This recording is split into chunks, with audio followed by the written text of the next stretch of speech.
Mama Sadole ni aite kuwa ku video langi etasiwuka etakyuka kala. Mama Sadole bakuleta kuwa bulungi nnyo. Njera mu ntagingire mawobe Nobert Mawu eyita anti ye minister adukanya amateka mu ggwanga. Nobert Mawu nkwetaka bakulete wano. Neetaaga ko baleete adumira majjego okutaka keggwanga bakati mudumizo mukulu Kahanga Muhanga kojja wa Didigi kojja wa mo daily drinking jinno muhozi Kanyirugaba omukulu Muhanga bakulete ku video eno. Nja kwetaaga mwenna abanchuka mumpitire ku mukulembeze w'eggwanga mu London Bachagulanyi Center musebo nakuseba ku lockdown bereko ku video eno ng'otudde bulungi nnyo. Manyi nti watuuse dda gy'olaga naye funa akatebe w'oliwe mu kawoteeri oba oli maka otuule owulire ka video kali njagala okawulire bulungi nnyo. Njala mu mutagingira ba foot soldiers mwenna mubere ku video eno ba foot soldiers bali ku ground mbeetaaga mbere ku video eno. Njala mu mpitire omusumba Pastor Kayanja ne mukyala we Jessica Kayanja esaazi manyi muri Israeli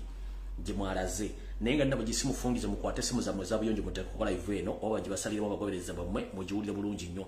Kale bwe malo bagambe ekyo njagala kutandika bulungi nnyo ne video eyandeese nendoza konsoke ngende mu kalowoozo ka leero then ndyoke ngende mu Kigula Lwokumutta tutandike video bulungi. Naye buba bulyaza amaanya obutasooka kwebaza. Njala kwebaza nnyo mwenna ba comrades abakyali ku struggle abakolera ku TikTok mwenna abobuwala nabo bulenzi batumiddeko nnyo. Njala kwebaza mwenna abantu abakyakola video ku Facebook wenyibwa ekitabo ku machannel logulo nga muwakanya museeringa mupostinga nti mubali nnyo okukola mulimu ogwo. Ekizibu kyaffe kya Museveni so si ky'abantu be tulaba kiri basse kinoomu mwenna mubatumiddeko bali kukola mulimu ogwo. Kati kalowoozo ka leero tulyoke tugende mu maaso. Bwe mala kalowoozo n'ekirondooza oba nsooke ndoza kansooke mpisewo obulango buno bubiri ndyoke ngende kalowoozo n'Ekigula Lwokumutta. Kansooke mpisewo obulango buno. Mwenna bakubiriza mwenna bantu nakyuka bambi tugende tuwagire muganda waffe Yanga Mulo olunaku rencha olwomukaaga ayinayo concert oba live show wegenda okubeera wonna please ticket ya mutwalo ne sente zeeyongereso mugende mwenna omukulembeze atugeetu sobola okubanga tugenda okuyambako muganda waffe so mwenna musajja wankyuka takyuka mu bigambo by'okuva yatandika ye yasiballo ali ku president amuvaako so mwenna bannayuganda abali emakindye Kawempe Entebbe Road wonna mu ghetto mugende musaleko muganda waffe Yanga Mulo abeeko naye kyafuna mu music industry n'okuba nti ense mutegeera nti akyaliyo so mwenna bakubiriza mulanga tugende mu live concert oba mu live show ya muganda waffe live la Yanga Mulo. Mpozi ne muganda waffe Evelyn Namulondo ayinayo Zero to Hero egenda okubeera ku theatre na Bontanga ennaku z'omwezi 3 omwezi ogw'omunaana omwaka 2023 okuyingira zonna ensimbi muzimanyi ekifumo kimanyi saa zonna muzimanyi sona mwe batumiddeko mwebale kuba nga mukola omulimu ogwo n'okubanga mwagalisa mwanyinaffe oyo ebirungi. Kansebyo kana akalango tulyoke tugende ku bintu ebituleese olwaleero. Nyongera kubajjukiza nti conference eno ekyaliyo the International Conference on Ending Malnutrition 2024 ejjatandika mu January 2019 yakomekerezebwa nga 21 era January January mwaka 2024 omulamwa gwa Better Nutrition for Better Lives registration na buli kimu kyonna hotel booking n'ekifo mugenda okuŋŋaanira kijja kubeera Woodbine Banquet Convention Center Toronto nabagamba esimbo oba ogyagala okwogera n'omukyalo ono Doreen Kajumba eri plus 1647929030 kanjiddemu eri plus 16479290 oba osobola omutuukirira ku kampuni ye entegesi y'ebivulu gye bayita Extreme Music and Events Management ojja kumusangako akubula ekyekyokukola n'ekyetaagisa. Kati naawo wenjagala tuve ku kwanjula tugende akatambi wekatandikira nga tutandika n'akalowoozo ka leero. Mu kalowoozo ka leero njala tegeeza buli muntu yenna gy'oli nti bwe tuba tutegedde kati nti tuli mu mbeera etawoomya ddigobe ng'obusajja bwetufuukidde ekyambika buli ango bwetunyigiriza njala tusooke tuddeyo ku nkola eri eyaffe ey'Ekinnayuganda nti twamanyangagana oba tugenda kanteekewo wali nti okwerinda si buti ensanafu etambule egaludde wengenda okujja akalowoozo ka leero okwerinda si buti ensanafu etambule egaludde ate lwoya lwa munyindo olwejja wekka teryajja ddu kujjamu. Kati ngenda basamwe n'Abannayuganda gye muli abali mu mambuka abali mu bukiikaddyo mu Maserengeta na buli wamu tuddeyo ku mbeera eyaffe eri enkadde bajja gyaffe gye baakolanga. Twabeeranga n'eŋŋoma z'eggwanga mujje mu mambuka simanyi baziyita mu bukiikaddyo simanyi baziyita. Twabeeranga n'abantu ku kyalo abamanyi abantu baffe nga bamanyi omusenze bamanyi ani naye kati abantu bangi bazzeemu ne batusengamu batukozeeko obutemu batukozeeko enkwe naye nga tusirise njala tuddeyo tutandika okwetunulamu tumanye nti akaffe ki nti muli ku kyalo gundi abatuuze abaliko bamanyi ng'omuntu yenna omuzze obuze omusenze mu bbanga ttono nnyo mulina okumwetegereza yaani era mutandika okubanga musula enkesi kiki ekimuleese azaatya kigenda ki ekimuleese mutandika okwa-isolatinga abantu bano omanyi ekintu kye bayita okwa-isolating oba ekintu kye bayita okwesamba omuntu ne mulaga nti temuliiko kwe bayita okusosola musosola abantu bano kuba tukitegeddeko akabano kano ak'abasajja abatuusi bagenda bamamira mu kitundu kya Uganda ne bomuna abalaga nti mbaliiko oba atandisewo dduuka muli muziririre mugende ku maduuka g'Abannayuganda bannammwe oba atunda amata na muzigo mugumuzirize mugende mugule ku Bannayuganda bannammwe oba atandisewo kiriniki mutambule engendo mugende mutwala abaana mu bajjanja ku makiriniki agammwe jemuko mubba wa sente jibako mubba bega jemuko mubba wa sente jibako mukola enkwezi batta jemuko mubba guza amataka jibako mukola enkwezi batta n'okuleeta bannaabwe kubanga jomu mugenda okwekanga ng'ekyalo kyonna kijjudde so nga atedda bajjajjaffe beekengera nnyo era bamanyanga nti bw'ova wano ogenda ku nnyumba ya gundi oyo ye gundi kati abantu batuyitiriddeko oli ajja n'asenga ng'ekigendererwa kye kyakusaasaanya butemu kyakusaasaanya butwa nakusaanyawo kyalo kyonna ye yeddize kyalina okweddiza kubanga emishoni yaabwe okutta so si kizibu kyabwe batta bulungi nnyo so ndowooza kekabadde akalowoozo kaalo katugende ku Kigula Lwojji kyaliro era mbatumiddeko mwenna abanyumirwa ekigula Lwojji ekigula Lwojji kyaliro nkiweereza mwenna Bannayuganda oba oli wankyuka kyokuba toli wankyukakyuka era njagala kikutule bulungi ngenda kijja mu lufumo olugamba nti omweyogereze takusuza kayanzi omweyogereze takusuza kayanzi tumanyi nti abantu bangi nnyo boogera ebigambo bingi nnyo nti bw'obanga okoze ekintu bajja kwogera bwe kikulema bakwogerera ate era bw'okola batunala era okola bakulaba bwe bikulema nga boogera bw'obeera successful nga bakologa katuwenzijje ekigula Lwojji kyaliro nti omweyogereze takusuza kayanzi omuntu yenna bw'abanga takuliisa takusuza takusasulira school fees takunywesa takupangirisiza tomuwanga budde kola bikutwala mu maaso kubanga bw'ona ogenda buli omu ng'omutunuulira omulaba byakola tojja kukola by'olina kukola so mu Kigula Lwojji kyaliro kye njagala bategeeza nti omweyogereze takusuza kayanzi era kino ekigula Lwojji kitwale nga kikulu nnyo mwenna Bannayuganda njala bategeeza wamu mwenna Bannayuganda wamu n'ensi Uganda gye tusibuka okwaffe ensi Uganda y'ensi mwotandika ekintu nga ggwe abantu mikwano gyo abooluganda abakola eby'emikwano ne batakuyambako ne bakutunuulira butunuulizi n'otandika ekintu kyo ne kikwatayo bulungi oba n'obeera successful ng'okikola naye nga bonna bakutunuulira tekuli akola ki tekuli akuyambako munnange ebintu bino ebiseera ebisinga buli omu embeera eno ogiyiseemu nti otandika ekintu nga bakukubira emimiro naye bw'olemerako ebiseera ebisinga ekintu kino okiggusa naye bw'okiggusa bulungi nnyo batandika okwogera ebigambo bino nti omulaba yeepanka omulaba we yeeraga so nga ate bwe kyandibadde kikulu bandibadde bakuseka ne bakugamba nti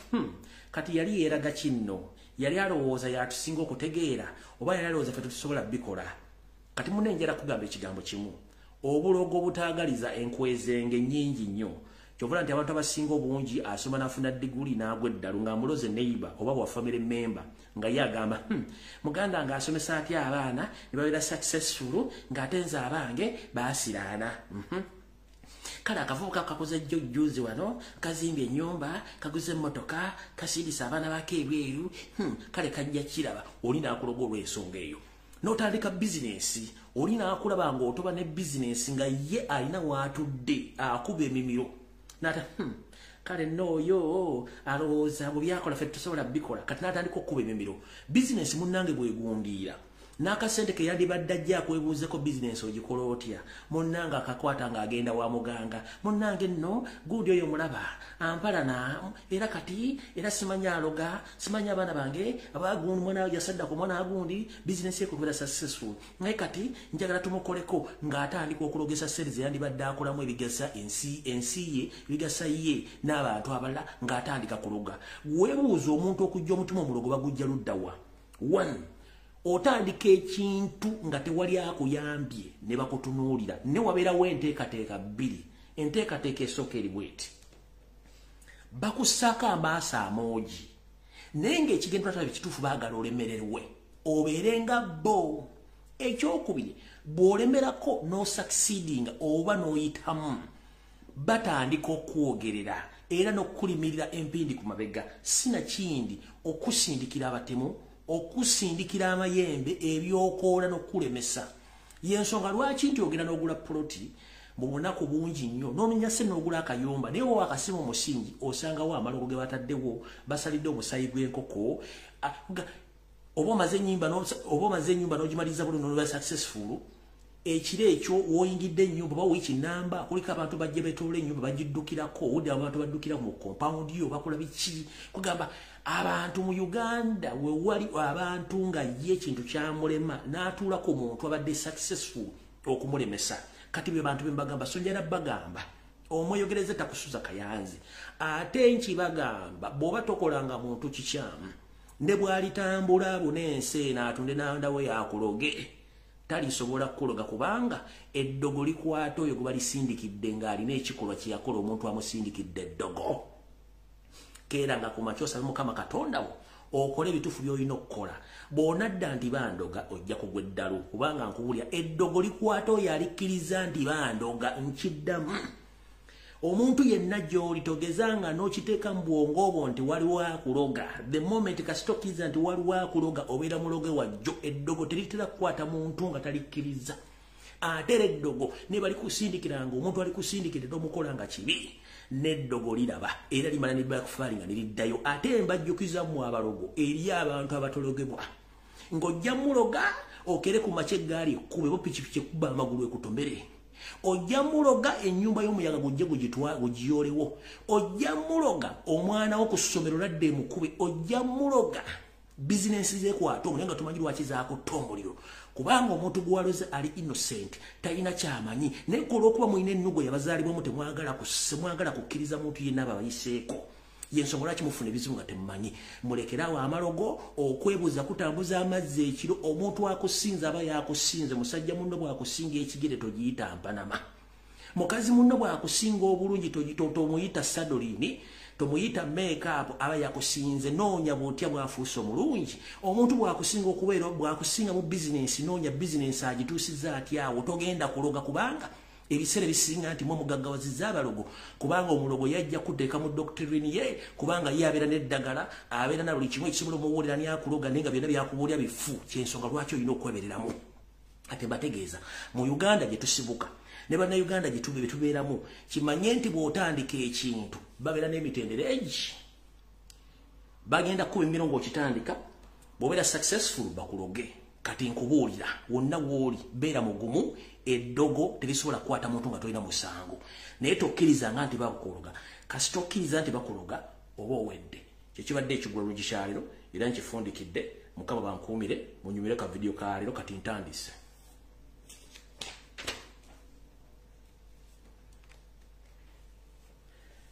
kati njala tegeze eggwanga lyonna nti Yoseri tibahabulwa lutabasira mutano wakale kyenserereza mzezedde ensanga bisibe nanyine kabuyonje tambula lukwata senior ngabo ntegezeze eggwanga ati oyinza okuba oli wano olw'ensonga ati oyina ebintu biwazza okukola naye njala tegeeza abantu b'ebitundu bino wammanga era n'okutegeeza eggwanga nti mu maserengeta g'eggwanga Yoseri yatandise okuteekayo kafyu era nga bateekawo engombe egamba nti ADF egenda kulumba naye ng'ate si ADF Yoseri yennyini ayagala kuteeka abantu mu panic njala tegeeza abantu bano wammanga abantu bebutogota Kihihi Bohoma n'ebitundu ebirala Kasese Kanungu Yoseri tibahabula tabasira mutano wakale ensire tamuzezedde apulaninga okuteeka Masaka oba okuddamu okulumba ebitundu ebyo abalowooze senti ADF yazze nkiddamu ebintu bino wammanga Butogota Kihihi Bohoma Kasese Kanungu Yoseri tibahabulwa aginza okuddamu n'akola ensasagge either n'alumba amasomero oba n'alumba ekereziya oba omuzikiti oba kyaki oba ekitundu kyonna nga waliyo akatale n'abakolamu ekyajabu n'agamba nti ADF yalizzemu okulumba kuba kati babayingiza obudde bukyali muyingira nga nkoko kubanga akimanya nakyayagala okukola Sonjera tegeeza nti mu bitundu bya Uganda eby'amaserengeta ga Uganda waliyo batandise oteekayo kafyu naye kafyu n'omuteekayo n'ekigendererwa nti baagala tandika kukola bulumbaganyi ku bantu abo. So I'm here to inform the general public that Museveni's government, by using its state's operative, they have implemented curfew, or they have put in place some restrictions in these areas. Butogota, Kihihi, Bohoma, Kasese, Kanongo, with the hidden agenda that they want to massacre our comrades or our fellow Ugandans, and thereafter they will come out with the stories that ADF has again attacked Uganda. So, Mr. Yoseri and the entire security agencies in Uganda, please, with immediate effect, stop putting Ugandans in panic, because you are already in overstay. You are not supposed to be in Uganda. You are a refugee who came in Uganda with your mother. So you are not supposed to be in Uganda. You are overstay. So all the tactics, the military all tactics, all labor tactics of intimidating Ugandans are overdue, like you and your family. Please, mweberemu bantu abali bitundu ebyo ekyo nakyo nkimaze. Ndowooza kansoke empisa ebintu bino wammanga tugende mu maaso nga sinabawo information. Alright. Kansokere ku buntu buno wammanga. Mukyala Jessica Kayanja ne mwami Kayanja pastor owali muki erubaga njala bategeeza olutalo lwammwe wakati wa mmwe ne pastor ne omufere bugingo bugenze ku level endala ey'obutemu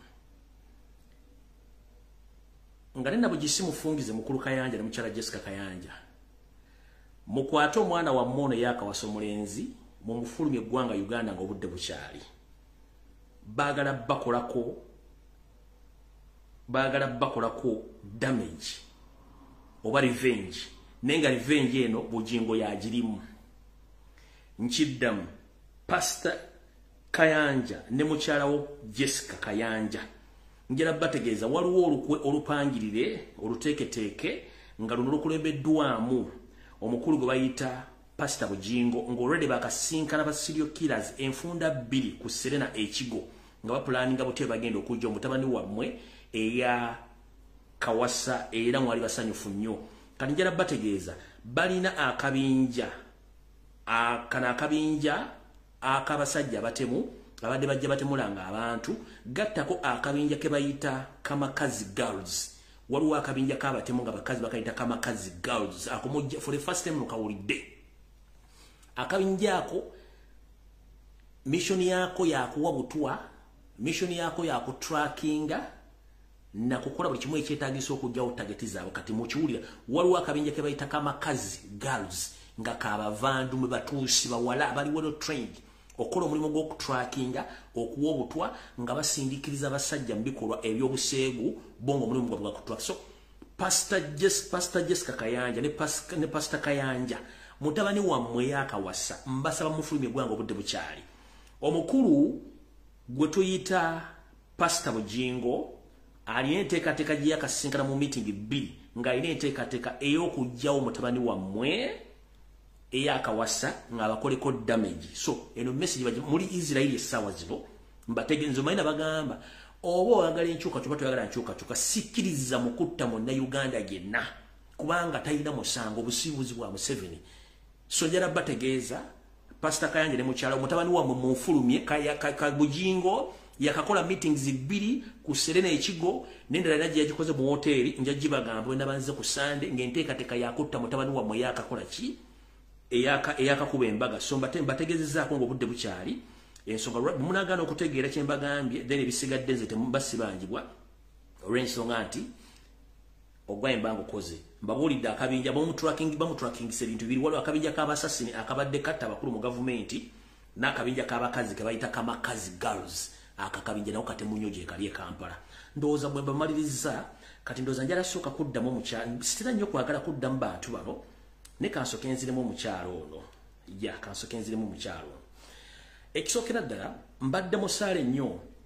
mu kulwanyisa ebikolwa ebiri emmengo ebyekiyaaye n'ebyobutemu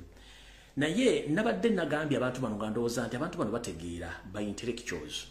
nesimanyi omuntu kwayita intellectual oba obolooza omuntu bwayita intellectual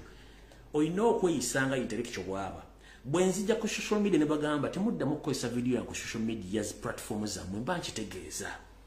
abakabinja ka UNN ne Kimbugwe live mwenda nabage temuddamu kukozesa video ziteeka ku mitimbagano gyammwe nkitegeeza kubanga nze platform zange siteekako video zammwe era sizikwata mu kubanga neemalirira nkola content owange kati mwokwata video zange ne muzigattamu ebintu muzigattamu ziba tekikola kati nze njala soka balago mukyalo mumanya bera ku TikTok yeyita Mumbejja naye yazze mazina g'enkima nenjala soka mugamba kansoke mbalage kano ka video kenakozeke bakutte musoke mulabe mummanyi bulungi nnyo omanyi bwe mba munanoonya omuntu akolera mayiga mwakolera mayiga n'akabinja kabakagala okusanya Buganda ndabagamba abayiga ina abalangira n'abambejja babe naye omukyalo ono ibavuddeyo n'akola video ng'akutte mu video yange ndowooza bano bakabano group bamutuukiridde naye njagala sooka mutegeeza mbasikira nnyo kuwa budde wulira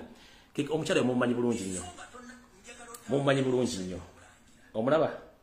sigenda kuzanya ka video kano kamala ensonga mubalaze bulungi nnyo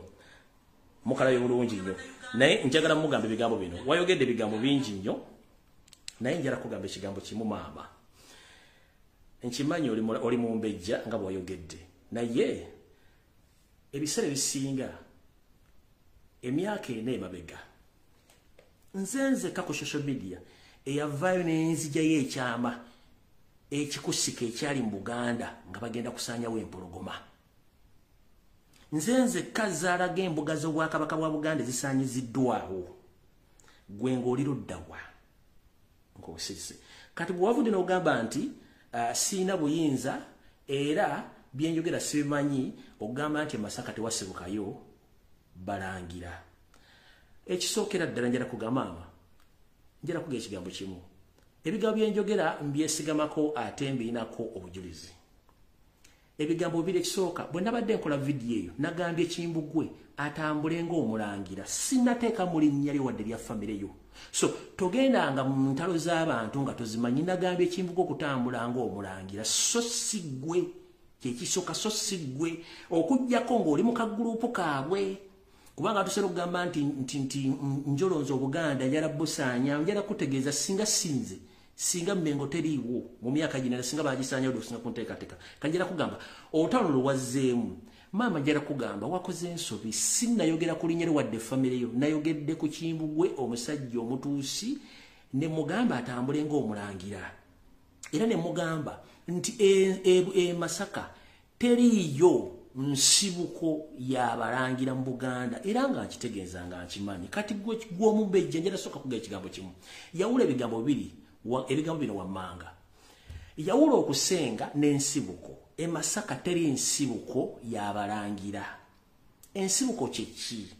ensibuko kyekifo ewasibuka nti kino nze wensibuka nze nabagaba nziika Kiwambya Ttanda naye ensibuka Busolo Gomba oba Sugezi Gomba gyensibuka jajjange bwe bamala omuzaala n'akulira Sugezi Gomba yasenguka n'agenda n'agula Ettanda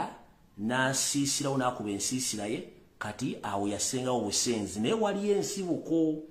kati gwe mukyala wazze n'ayogera njala kubuuza bigambo bibiri wagambye naawe ova Masaka kirungi nnyo naye ate wagambye nti naawe oliwe Masaka mwasengayo busenzi kiwandisoose okujja okukola ng'Omuganda omutuufu Omumbejja wandisoose n'ojja n'otambula ng'Omumbejja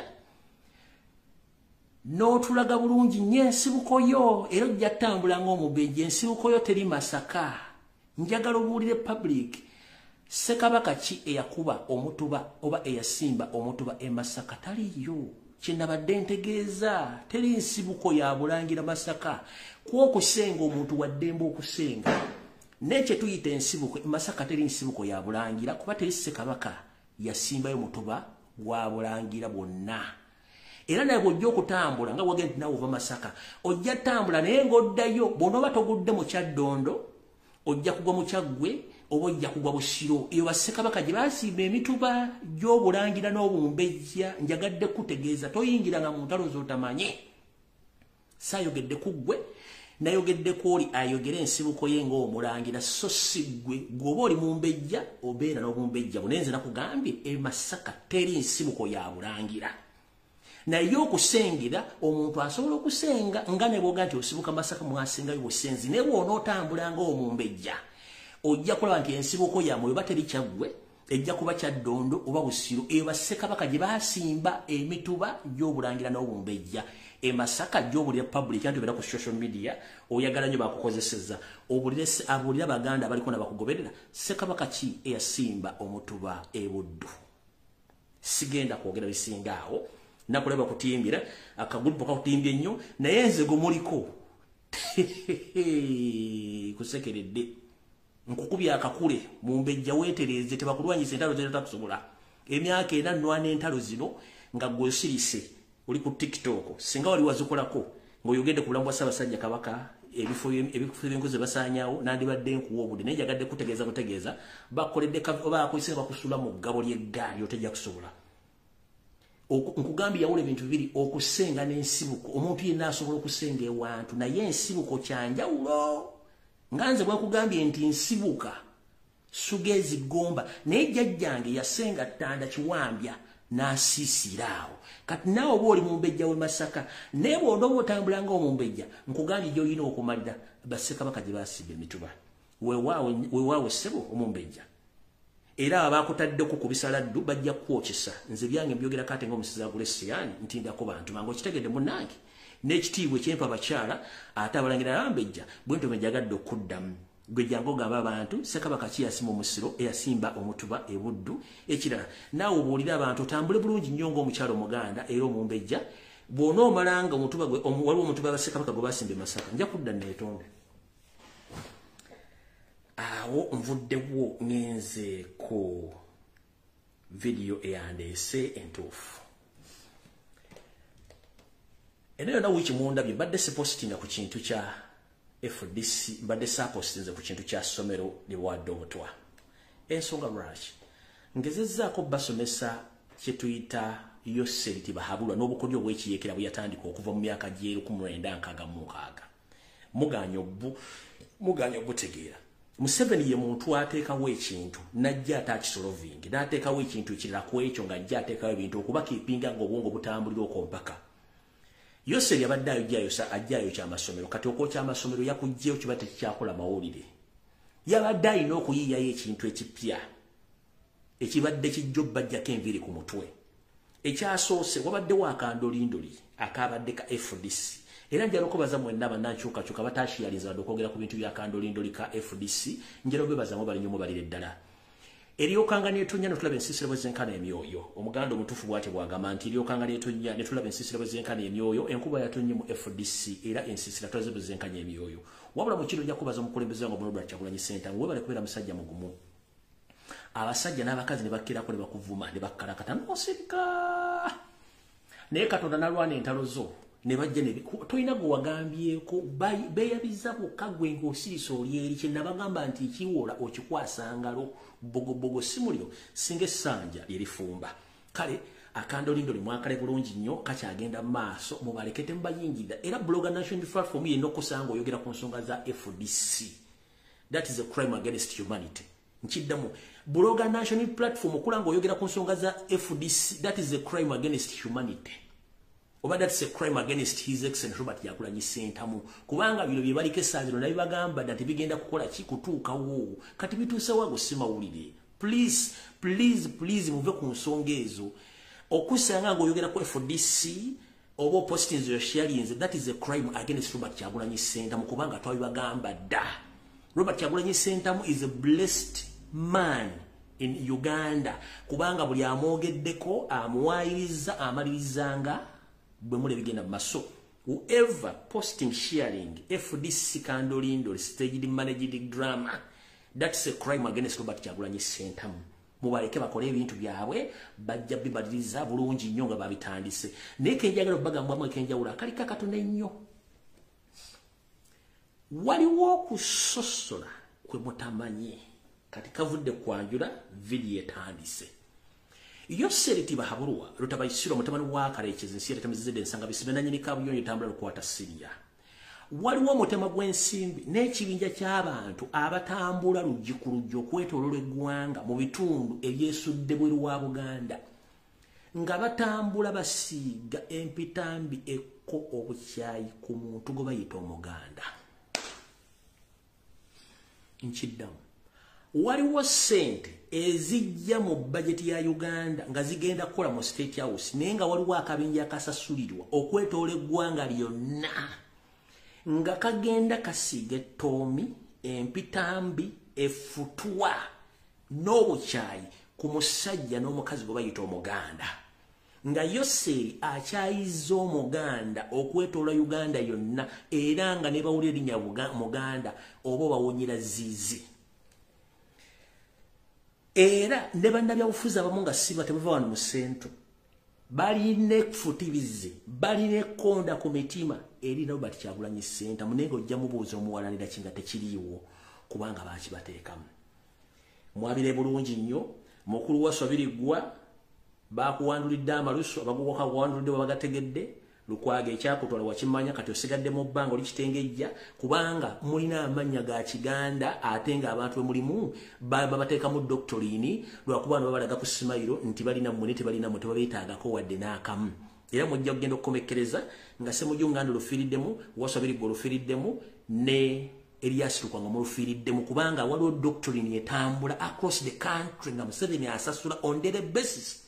Batambula basiiga obukyayi ku linnya ly'Abaganda okwetoola Uganda yonna. Era mujja kitegeera mujja kiwulira. Ekyo kyo nkivuddeko. Ensonga lwaki sapostinze baana bano era kitalo nnyo okuba nti abaana bano baafudde. Ne nabagamba ne basomesa media ya Uganda Museveni yagisasula tesobola kuwandiika kintu kye mwagala era tesobola kiwandiika. Ne bagamba the moment kasitola banga bakoleddewo kye tuyita final conclusion ku kintu kiba kibadde umanya ki stage managed kitya okwokya amasomero kiba tekyakola mawulire.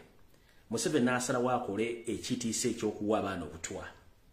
Video mwezi ogudde nabagamba nti omusajja akola obutwa omukongo yakomawo. Ne mbagamba olwo ne branch ndala gye baakola okulira n'Okero House ngeno kati ye supplying obutwa ku local level.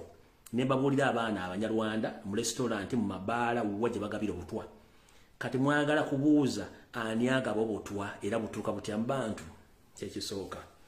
Abazadde mwena b'essomerero kitalo nnyo kuba temwafiiriddwa abaana bammwe era radio ne TV zabulenzi gamba tewali mwana afudde naye ng'ate information eraze nti waliwo abaana baafudde era state ne taking over nga tekkiriza muzadde kujjanjaba mwana we. Lwaki state tekkiriza muzadde kujjanjaba mwana we ng'ate omwana yaweereddwa obutwa musindika ku ssomero? Ekyasinze okummala amamiima ngenda bazanyira ka video kaakulira ebyobulamu ekayunga eyazzera ayogera ebigambo nabagamba mwetegereze nnyo abeeyita ba elite, mwetegereze nnyo abantu abagamba nti baasoma busomi naye kye tuyita common sense tebalina common sense bagenda kusoma naye ne beerabira common sense. Ffenna tukimanyi kye tuyita food poison. Oyinza okulya emmere nga yagaze, oyinza okuba emmere nga yagenzeeko ebikyafu n'ogirya n'ekusemya oba n'ekuddukanya oba n'ofuna n'ebirogologo. Ekyo tukimanyi food poison. Naye omukulu yagambye nti abaana bonna abalidde emmere yabaddemu food poison. Yagambye food poison ava ku suwaani enkyafu, ava ku butanaabangalo oba ng'emmere erimu obuntuntu obusobola okukola. Ssebo gyala kugamba njala kubuuza nga sinajazanya video eno ssebo. Oyala kunga nti abaana 200 mu ssomero lyonna baali tebanaabye engalo. Oyala kungamba nti abaana bonna essuwaani zabadde nkyafu ze baaliriddeko. Era ne balwala omulundi gumu ne batuuka okufa ng'era food poison yabasse. Wali olabyeyo omuntu yenna ng'afudde emiya wadi food poisoning? Kubanga food poisoning tugitwala ng'emmere kubanga ebadde erina obuntu obukyafu butonoto obutasobola kuleetera muntu kutuuka kufa oba kuva mu mbeera emutwala ku kitala kumuteekako oxygen.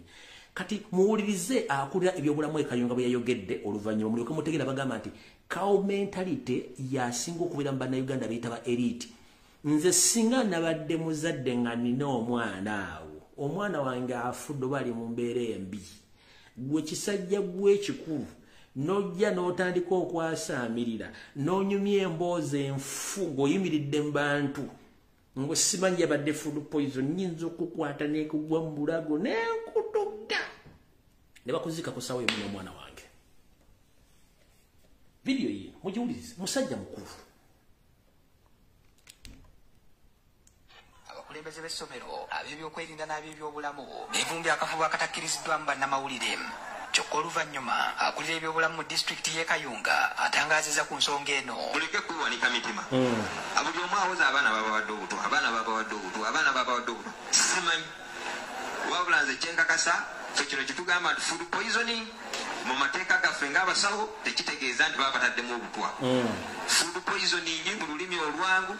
tuyinza okiyita nti emmere badde oluusi agirya engalo ze enkyafu. Ayinza okuba agitadde mu ssowaani enkyafu. Ayinza okuba agiridde nga yagifumbyeko ekyemisana n'agireka mu seppiki n'atagibugumyako n'agireka nga tagisaanikidde n'agirya ng'eyingiddemu omu.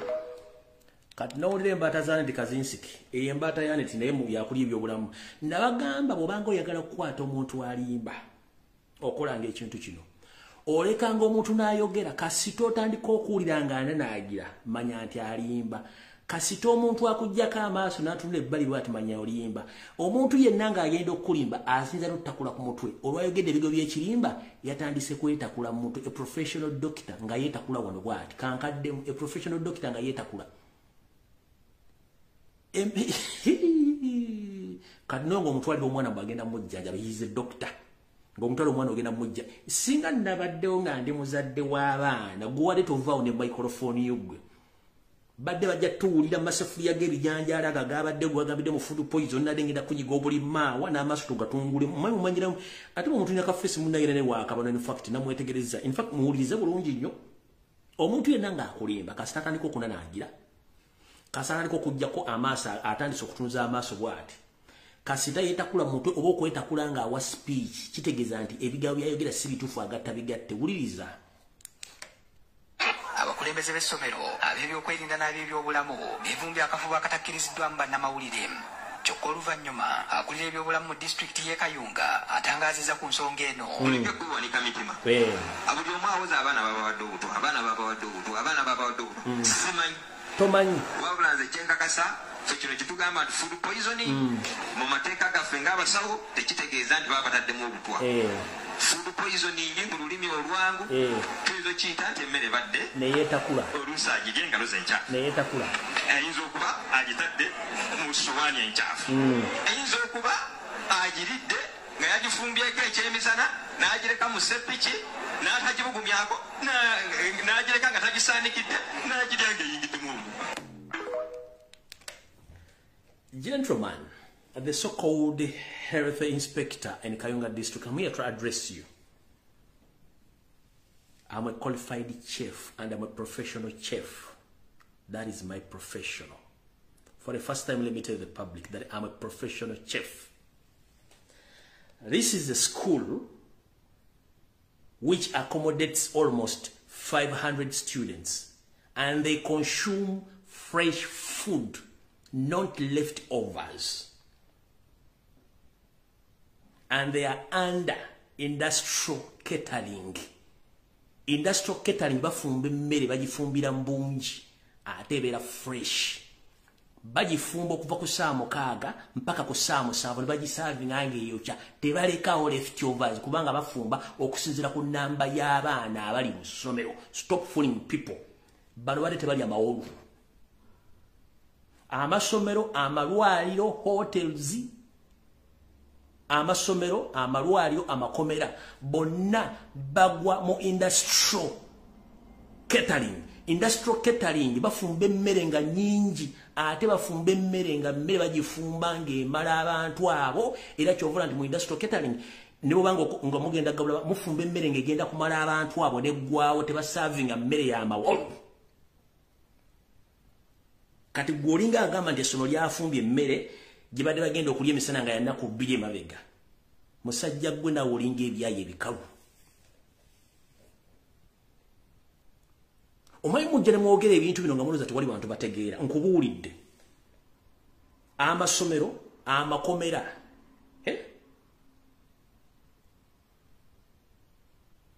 Gagwa under industrial catering. Eriisa abantu abangi. Essomero balina abaana 15. Olunaku basobola okulya kilo 10 ez'akawunga ku lunch n'olweggulo 10. ezakawunga kilo ate bazifumba either mu ntamubiri bafumba 5 okugoya 5 bali mmere fresh kati gwe sinika ebinyonga mujja kubuzabuza bana Uganda musimanyi either mmere yasuze uno tajibugumya bano bali fresh food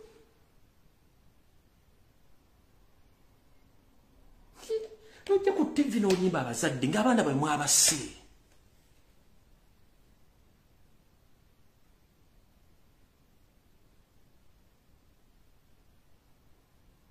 kubulidde amasomero amalwaliro amakomera gaga mu industrial catering bafumba emmere y'abantu abangi ate bagifumba according to the numbers bafumba ng'emmere tegenda kusigalawo kyobula tulimala okufumba ku saa 6 nejja ne bagigabula ku saa 7 ku saa 8 ku saa 7 amazo ku saa 7 dakika mu ttone boze ebintu byonna ne babiteeka obino okubeera ku saawa mwenda ne badda ku bafumba emmere endala ne batandika okugigabula ku saawa 11 nga kirasi ziwedde zigenda okukola saa 12 nga bana bagenze mu preps kati ng'owulire ente ezze tandise okwasamira ku TV mbwa bana amvudde osigenda kulwawo sinatandika information ino zizindira chikana mu 5 banayo bane information eyambeerera kikati ndoza katugende mwangu ebisigale nabibawo olulala kubanga tulina backlog ya information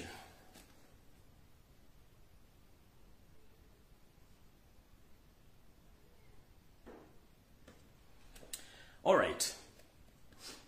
Consultant muli bulungi tutandise information eri tuvuddeyo kati nja kuddayo ndoza ku Sunday tutandise bwettuti ntandise wonna komera mwenna ku banda Uganda era ne bategeeza nti ngenda tandika ne information ku lunaku olw'okutaano era nga njagala mukulembeze anaabagituddeko bulungi tugenze mu maaso nabategeeza nti omukulu gwe bagenda okukyusa agenda kukyusa ebyokulinda okusinzira ku kintu ekyali ejjinja Museveni era abantu bano ali mu nteekateeka ebalikola ki ebakyusa newe twogerede essaawa zino njala tegeeza public oba njala tegeeza eggwanga temwena bwe mutamanyi abantu bangi bazadde abaana baabwe nga babaagaliza era abaana bangi babatwala okubeera mu bifo ebyenjawulo naye njagala komanda wa SFC Mukulu Mugisha njala tegeeza public njagala public etegeere nti mu session oba mu kutendekebwa okubaddeyo kuno nga mufulumya abaana okimanyi nti nawe wakenyini wayinayo omwana wo neto wamutwala mu regular training omwana wo mutwala mu Air Force oku traininga onaakulira SFC naye nga obuga nti kanda tali yanguzi era omwana ono yafiiridde mu training eno era njala tegeeza public nti omukulu akulira SFC Mukulu Mugisha mutabani we yete yasobodde kumalako training yafiiriddeyo era ndowooza yafa omwezi ogw'omukaaga nga banatera okumaliza Mukulu Mugisha ndowooza oli abakirimu okufiira omwana gw'otaddemu ssente nga mulooza abala si bantu mukowe erimu ne Mukulu Nobert Mawobe mwajja n'ayogera ebigambo ebikikinike nga abyogera Robert Kyagulanyi Ssentamu naye bw'atyo naye abaddeyo ne muwala we gwe baatwala okutraininga mu magye era nga naye bamuteeka under Air Force nga muwala bamuyita Acheng era naye abadde atraininga era ndowooza yagraduatinze era ndowooza era naye yali agenda kufiira mu training naye ndowooza ne bamusonyiwa so Mukulu Robert Mawo byogenda okuma Robert Kyagulanyi Ssentamu kumba oli ku privileges za government nawo omwana gwe bayita Chen abadde mu military training ate nga ali mu under Air Force teba mutendeka gonzo okuza tusobola bimanya njala tegeeza kati public nabagenyera bambula ey'olwaliro lyakubambula kantegeezera ne public nti ne mukyalo ono Jessica Arupo ne Jessica Arupo abadde n'omwana we gwe batwalayo David Bahati abadde n'omwana we gwe batwalayo Sam Kutesa naye abadde n'omwana Nobert Mawo nono Mugisha abadde n'abaana babatwala okutendekebwa under Air Force naye Wammawo yali afudde yo wa SFC mukulu akulira SFC Mugisha omwana we tasobodde dusomoka n'afiirayo kati wulira kavudde kwanjula kagenze okutandikira ebise omwezi oguwedde ekiyongobere kyabuutikira eggwanga Uganda n'abantu bonna mu Uganda ku njega eyagwa mu ggwanga lya Somalia eri banna Uganda abaatulimbulibwa mu namba ennene ab'amagye naye njala bagamba nti buli akaba maziga nga tumaze kuwa information munange wandibadde atoli musanyu ku information gyengenda okufulumya olwaleero wetwogerera okusinzira ku doni zange ez'enjawulo mu forces era mu buli region yonna zingambye ntegeeze banna Uganda nti ate musanyukeemu nti ekiri mu kabano group kitokota sekisaanikire okweyagaliza kwali kususse njera bategeeza nti ku bantu bonna abatokomose namba esinga mu kabinja oba mu battalion gye bayita B7 bonna baali babano nkiddamu B7 gye mwawulyako gye twabagambeemu omwafiira abantu bonna abasirikale abasinga munnange yali B7 nga yakabano keerere temulimu wadde omulugwala omusoga omuganda konna kaali kabano kajja kutya okufuuka akabano bwe bajja abantu bano batwala mu nsi ez'enjawulo nga mbagambe nti bano mu kweyawulamu tebalina bakwatira nsawo UPDF betwala abantu tebaawula bwe batuuka eri bacommanders be babula ekyekkola era commander wa battalion B7 eyalumbibwa n'ekubibwa n'obandooza bakola miscalculations anga ya eno B7 battalion yali ejjuddemu abahima abatuusi n'abanyarwanda era nga bali mu B7 eno era nga bano bo ne mu kukola beesulayo gwa naggamba ebiseera ebisinga babeera mu kwepiica ekyokubiri babeera mu kunywa ntabaaza bakadde ng'era bo tubanyumiza bantu bala kye balina mu kukola mu bintu by'okulwana kati ndowooza babagwako unaware ate nga ne mission yaliwo nga bali mu section eyo ne babalumba ne babalaga ekituufu kye balina okukola kale njera bategeeza mwenna nti abasajja bano ate era n'engeri gye bafunamu ssente komanda waabwe nabo bennyini babadde nga batunda amafuta batunda emmundu batunda amasasi batunda ebintu birala bitunda mu bannansi b'ensi okufuna ssente n'okweyagala ng'era bwe babuulira nti tulina okukola oba okutaasa bo tebafaayo baba bali mirimu gye bagenda mu mugende mukole fene twajja kuwummulamu kubanga fene tuli bakika kyammwe tuli balala nnyo byagenda okukomekereza nga B7 yonna ey'abatuusi abahima n'abanyarwanda esaanyiziddwawo e Somalia mukube mu ngalo ez'amaanyi mutegedde bulungi agenjagadde obbawo olwale mutegere nti abo n'abaffe Somalia baali bahima batuusi n'abanyarwanda nga beeyawula ku bannaabwe nga yeeyaabwe terimu muntu munna Uganda naawu yonna yaaba bano naye abayaaye kubanga eno bujjukire yennyini yoseeri yali aseetinze nga nabayagala okutta ne bakola miscalculation bagenda okuzunga bakubye bennyini baabo kati mwekitegedde bulungi nnyo katugenze mu maaso mbagambire komanda waabwe naye yali waaba bano katugenze mu maaso waliwo omwami omu munda Uganda musajja muganda oli mu magye ga UPDF nga naawe obadde osaavinga bakuyita Mukiibi Rwanga komanda Mukiibi Rwanga ng'oli under UPDF njala kutegeeza nti wonna wooli take cover naye nga nkimanyi nti oli under house arrest almost for 14 days olw'ensonga zino wammanga bakimanyi nti obadde ocommunicating ne ba senior officers omuli ne General Katumba Wamala era nga communication gadgets zo zonna bazihakinga nga wakasimatuka obutwa emirundi 3 nga kati essaawa zino baakuteekako omuntu junior gwe baakuleetera omunyarwanda gwe bayita omunyarwanda ono gwe baakuteekako ye gwe senior ne okufrustrate nga baakuleetera junior mulankisi Major General asiimwe omunyarwanda atandika okukunya n'okuwa commanders okuwa ebiragiro nga takwebuuzizaako kati ne bakitegeera nti obadde yogera ne Katumba Wamala era nga mwena n'abantu bemwogera nabo ne basala bakuleeta omusajja oyo asiimwe Major General asiimwe okubanga akulinnya akagere n'okufrustrate nga eyo mbabadde mu kagroup akabadde kakuteza obutwa nga emirundi 3 n'osurvivinga kinteeberezebwa nti abasirikale bano bali ku madala gaabwe batera okufuna emmere nga tebalya kuyaba kulutu ng'emmere eno ya mikebe omukulu ono kigambibwa nti bagezaako nnyo mutera obutwa mu mmere ey'emikebe emirundi 3 nera okuba nti yali amanyi nti emmere ensumulula efaana bweti n'enzizeewo efaana bweti n'asimatuka emirundi 3 era newuunya yasimatusa atya kati wetwogerera essaawa zino omukulu ono Mukiibi Rwanga komanda wa UPDF nga musajja muganda wegendereze nnyo kubanga Yoseri akimanyi nti gw'omu ku bantu abatayagalira ddala Yoseri ate ng'oli under UPDF naye nga kati baakutegedde oli under house arrest for 14 days wetwogerera essaawa zino tugenze mu maaso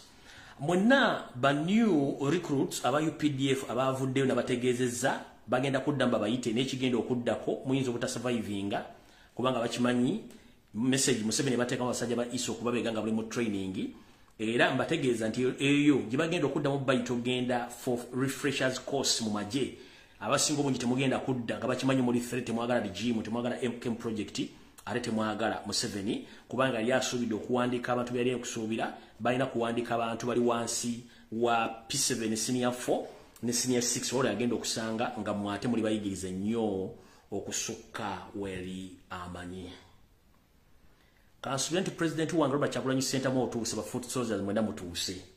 Kati tugenze ku nsasage ya video gye nabasuubiza. Yoseri nkumanyo yinzo kuboli mu ttake wano wazze unofficial visit era okujjako nga wazzeeyo ne so seza zantegezzaako nti wabadde kokkoa. Kyonna kyo planning as sikyalina kyentya ensingi manyi tuwangalako buwangazi so nakyo planning as I don't care sikyalina kinganti kati kyenza nasala ddala erwe kati tugende mu maaso. Ngena kuzo omwezi 3 luwali lwa Mande omwezi ogw'omusanvu 2023 ku State House in Nakasero Yoseri ne family ye bayita abakungu bonna abakulira ebitongole ebyokwerinda ne batuula basale gutya entotto bwe bagenda okuba nti batangira ekigenda mu maaso mu Uganda nga kino kyonna entotto bagiteeka ku Robert Kyagulanyi Center azoganyiza gavumenti nti buli kimu bakikoze naye kiremye bagenda mukola batya kiki ekiddako. Yoseri kennyini mu meeting eno lutuulu lwaswa ngena kuzo omwezi 3 omwezi ogw'omusanvu yagamba bw'ati nti yasoka n'agamba bw'ati nti tulina okufuba okulanga tukola ekintu kyonna tulabe nga tujjawo Kyagulanyi naye waliwo ekizibu kye tulina atufuukidde ejjute mu bbwa ye bayita Lumbuye yampisa ekisiraani which nti ekisiraani bwe kiba kikola ku lw'eggwanga okujjawo ate ggwe eyeeyita Yesu byokola kale tewali buzibu kankwabye ebisigadde Katonda alitulamula kubanga ffenna olunaku lujja tutuuka nga tulina okufeesinga Mukama waffe yatteeka ku nsi kuno. Yagambye Kyagulanyi musajja w'amaanyi era atuzuganyiza naye waliwo ekisiraani oba waliwo omuntu atulemesezza nga tugezezzaako okugoba abantu emyaka gyonna tugoba tukyusa abakozi nga tulowooza tunaafuna ensolo etwala amawulire naye omusajja gwe bayita Lumbuye atulemesezza ku information gy'afulumya buli kaseera ng'akuba programu zaffe buli minister agirumbye buli member parliament amulumbye buli muntu yenda gutukolaga naye amu expose to the extent tetukyayina byama betukuuma kuno n'ateekako n'okugamba naawe biragiro nti kati abakozi bonna balina okujja ng'enviiri kati ziri wansi za munyerere n'ateekako tekyali kwesiba biwiigi simanyi mwesiba bino ebiwiigi byonna bye babejjako nga balowooza nti abamu babeera nabo balikoodi okugaba iyo information ekyo nakyo kukyamu kubanga information ejja kusigala etambula kubanga tuli ku 5G gye mutaamanya mugaso gwayo. Tugenze bwe tuti mu meeting eyo Yoseri wamala okwogera ekigambo ekyo waliwo omukulu wano wenjagali abantu b'e Dubai musitula amatuwo gammwe waliwo omukulu ali Dubai bamuyita Angume Martin musajja munyarwanda deyita manya ga Kikiga is an ISO operative under ESO that is External Security Agency ngono ya controlling ebendo ya United Arab Emirates nenga atula Dubai abe Dubai mumpulidde bulungi omukulu gwe bayita Martin bamuyita Angume Martin nkutumiddeko wa ISO kansubiye tuli bulungi eno meeting wagirimu era nojja n'ogaba ebigambo ebyo wulira bulungi nnyo mumpulirize bulungi nnyo Mike Angume ne bwe namuyita Martin Angume mwena amanyi nga muli Dubai oyo ESO agent era ne mu meeting eno yagituulamu ey'ensasagge yagamba Yoseri nti I myself nti nze kennyini nsobodde okukontrolinga jejjerebu n'akavuyo kali mu ggwanga lya Dubai tekyali buloga yenna ayogera byabufuzi wadde okulumba gavumenti ya Yoseri n'ekibiina kya National Platform nakituulako tekyali wonna kisobola kukolebwa Dubai kubanga nafuna abantu bange engeri gye bakikwasaganyaamu era muzeyinza ogwange ngukoze naye bwemba musobola okusindika abantu abasobola okufugaza ebitundu ebirala nenze ekintu ekitibwa United Arab Emirates maze kikola naye tufuba okulaba nti oyo nvubuka Lumbuye tumufunira eddagala tumunogera eddagala okuba tumujja okubanga media zonna ezo United Arab Emirates oba nga zensiziri Dubai nazikontrolinga nenzifiltratinga n'ennopu kennyini nagituulako kyovula tekyali nnyo kibiva Dubai ndoza be Dubai mutegedde mwenda bali mu nkyukakyuka omukulu ono obayita Angume Mike yali mulimu guno era mutegedde bulungi nnyo mwabe Dubai mamaliriza tugenze maaso ono wamala okwogera okuwaayo obweyamu bwe n'omulimu gwakoze Yoseri yagenda maaso n'agamba nti twagala oba tetwagala mu ngeri yonna esoboka tulina okufuna engeri gye tujjawo Lumbuye kubanga ono atufuukidde ekizibu. Tusasudde TV, tusasudde radio, tusasudde abantu bagezeeko mukuba ntumusindikamu n'abantu bennyini abali mu kibiina kye bamulwanyise naye muvubuka atufuukidde ekyambika. So tulina okumakinga tulina okubanga tukola ekisoboka kyonna tumugjewo kubanga ne media ye Kampala yonna agifudde byabyayi nga tekyasobola kuwa information basinzira ku biki byayogera ate nga byonna byayogera olwedde tuba twabiteesezzaako tulina okuddamu twenoonyeeko. Mukulu n'agamba emyaka gye nina mitono nnyo si mingi nnyo okusinzira ku gijjo naye nze n'agamba nina okulaba omulambo gwo ogwa Janet n'ogw'abaana bo. Kati gwe bw'ona oteekawo olukusendi oyagala kunzita mukama wange nze okutya ate ndafuna omutima gw'ekisiraamu wadde siri musiraamu nkimanyi nti oba oyagala oba toyagala olunaku lumu ojja kusinkana mukama awo Katonda. Kati kyo bw'ona okyogera ago tosobola kuwunkisa tugenze mu maaso. Mu lukuŋŋaana lumu mu meeting ye mu Janet yagamba that man called Lumbuye is a big problem to our family and to our government. He had exposed our family to the extent that everyone knows all the secrets we kept for our own. So we must make sure we spend millions of money so that we kill him and his body will be dropped in the ocean and be consumed by sharks.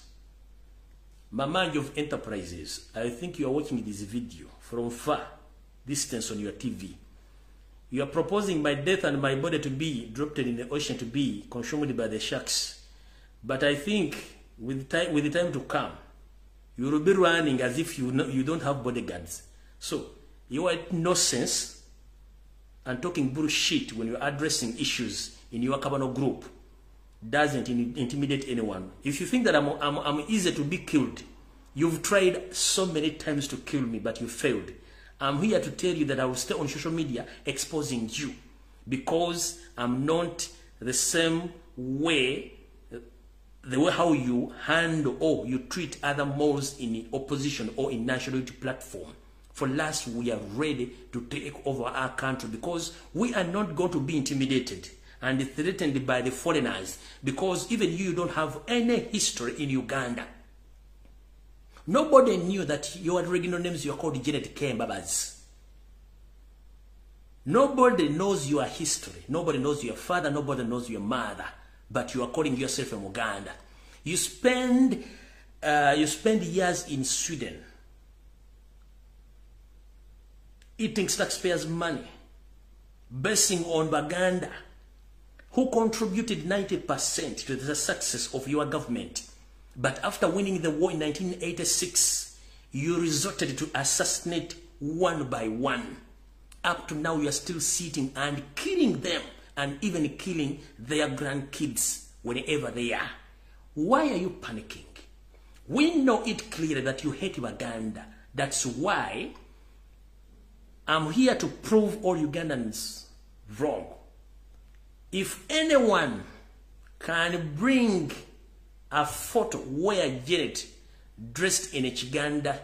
busuti, we called it busuti, can anyone bring out a photo whereby Janet Kembabas dressed in a Buganda chisuti or Buganda Gomez? In every meeting you sit in, you address, you hate Uganda. Why? Chicha Baganda chibakola mukazi gwe. Njagala omuntu yenna agamba nti oyina Janet nga muve ku Photoshop. Abasajja n'abakazi abazungu, abalugwala, abatoolo, abakiga, abanyankolo ligino bazze bambala engoye za Buganda zonna ne baminisita bazambadde ku several occasions. Oyo Kembabazi, Mama Sassini, Mama Njovu Enterprises okulaga nti yabakyawa yaganda tasobola kwambala gomesi ya Kiganda. Kati ya proposinga Lumbuye afe omulambo gwe bagwe shark.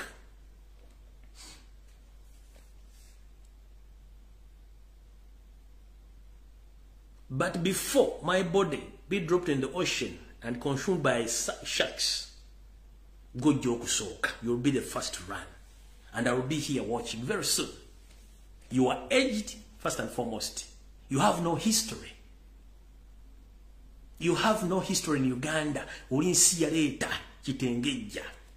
Tonacho sobola kukola mama nkubulidde genda mpola kubanga n'ensi kuleka n'ensi kola kati goboloza nti gosingo tegeera n'abakuwagira bakulya mu ngalo. Toyagwa kuba facilitating abantu bonna bavuma Abaganda abakyayo kubanga toyagalanga Muganda ne yakola ki. Ndabyo kano kawala ko kaze ku TV gwe nankumbi nga sinagenda wala nankumbi Natasha nakugamba toli munyalawanda oli musajja Muganda oli mukazi Muganda nyoko ngali student eno yose yeyita kitawo ngali nabi mukutemula bantu kitawo makumbi ya kuzala toli Muganda nakulabye ngo okola video eno simanyi you are talking about the 27 gun movies eno Mboze mpamvu ekwata ku National Residence Army tomidwa those from among ye kivunulwa nti abava momwe kunganyizidwa mpola President Museveni Natasha Museveni kalugire Natasha agamente mukunzi ngo bajagase Mboze eno okuva mu bantu abenjulu labulwanye okusigira emijji tekifaananye ebyo ebyalonga ono kyenkana bakola ebitono samu kati Natasha nankumbi Natasha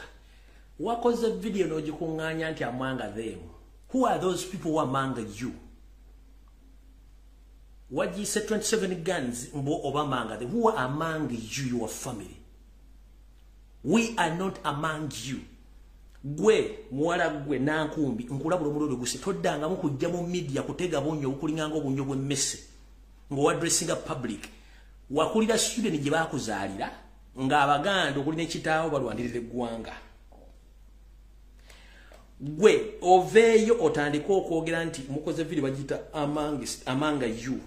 nti bana Uganda bali amanga you. No, we are not amanga you. Mukola buli kimu kikola. Gwe singa obadde osobola okumanya obulumba na Uganda ebalimu nga guli kusalira mu wali batoddamu kwasaamirira nga oyogera nkulabula toddamu ekisookera ddala. One, family yo teragangako history waayo kabere nnyo kotalagangako kitaawe nyina wadde gye basibuka.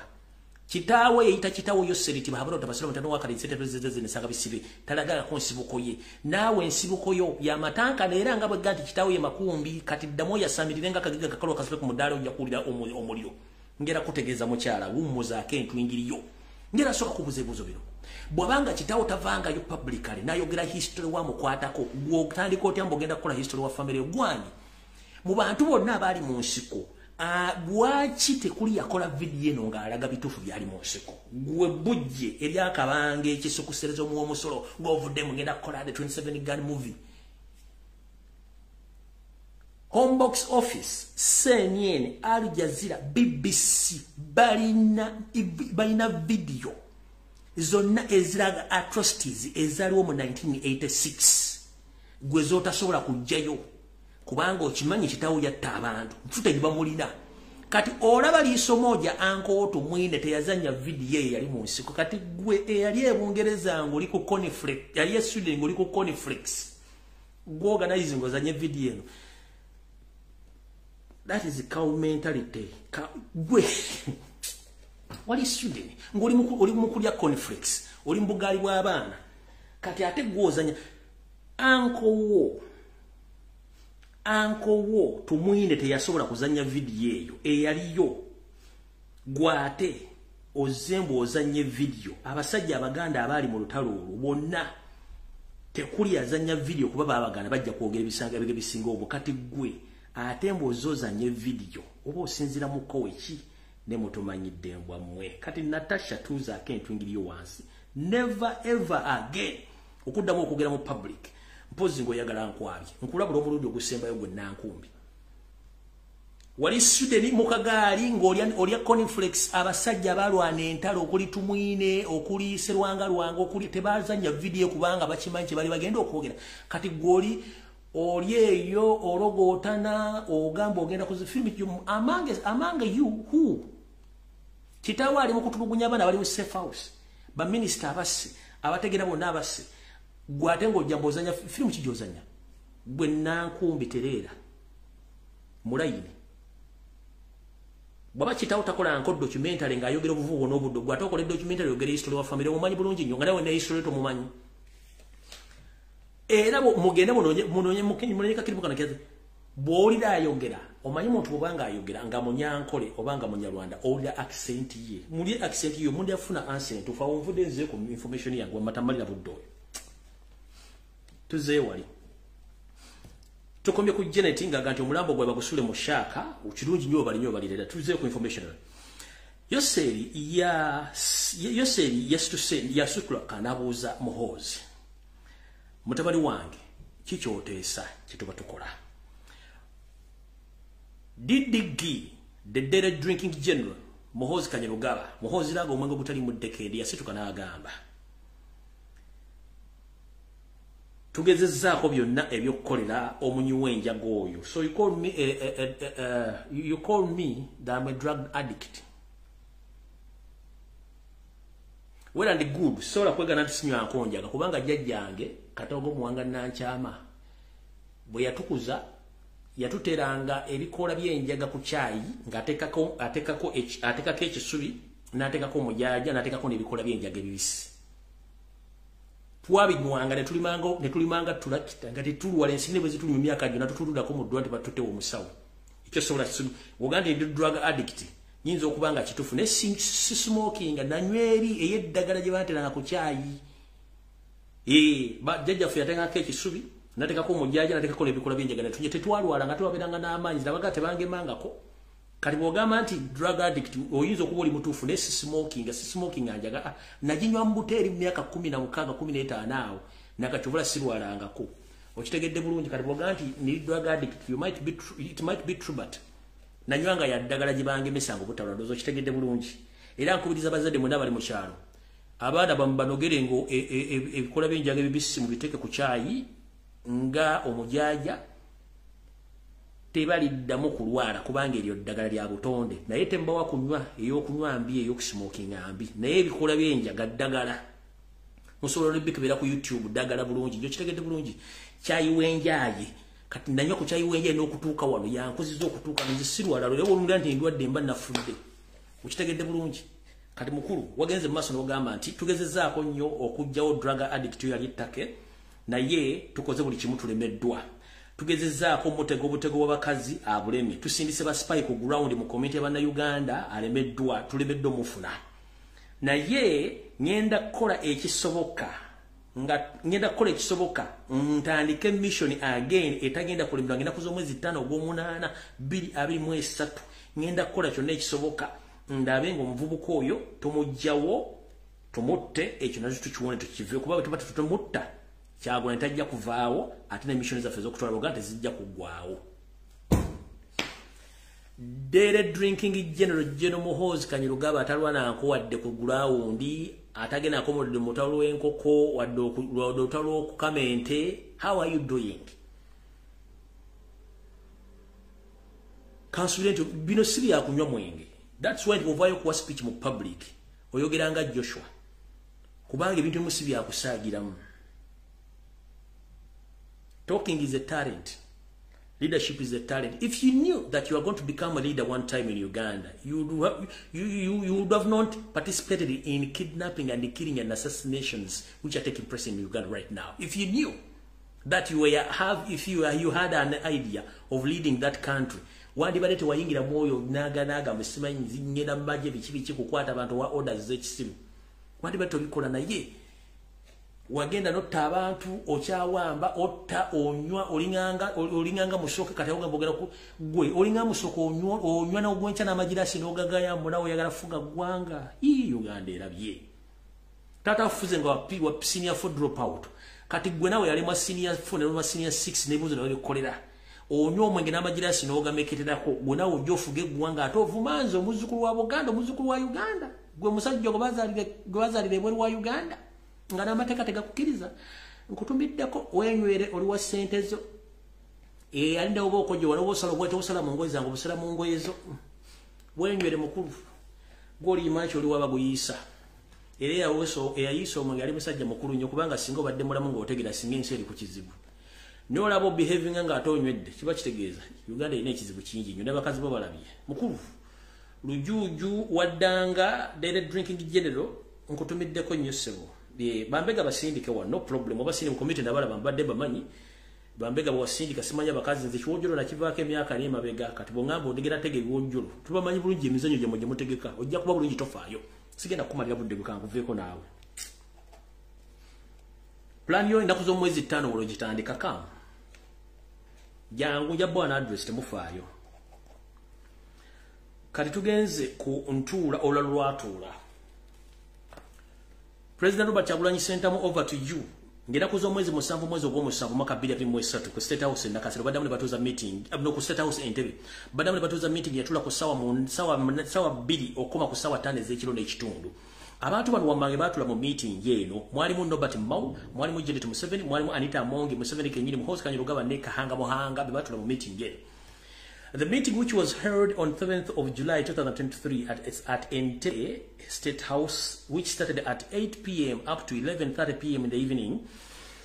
this meeting was attended by the following people: the Robert Mao, Janet Kembabazi, Anita Mongi, Museveni Muhoozi Kanyarugaba, the Daily Drinking General, and his uncle Kahanga Mohanga. This is what they discussed. They were discussing a meeting geyo. Mukungano lubatuula ng'ennaku z'omwezi ezo mu meeting geyo. Yoseri tibahabulwa mu meeting eno yabuuza Mama Sadolini Mama Lususu nti munnange n'abatulege Mama Sadolini mukyala Magogo ye kansoke mbabuule mubadde mukimanyi nti Engineer Magogo bamugoba mu kaafu bamuggyako ekifo kyali andika takyali kaafu official. Engineer Magogo takyali kaafu official so tabalimbanga bamugoba mu kaafu bamukuba akalulu n'agwa kyabugazi ng'amaze otegeera n'ebyakola bya vulongoto nga system bweri so Engineer Magogo takyali kaafu member bamukuba akalulu n'enkoona n'enywa tebakiraga mawulire ekyo obulala kuzino musiwuufu nnyo munyiivu nnyo tugenze mu maaso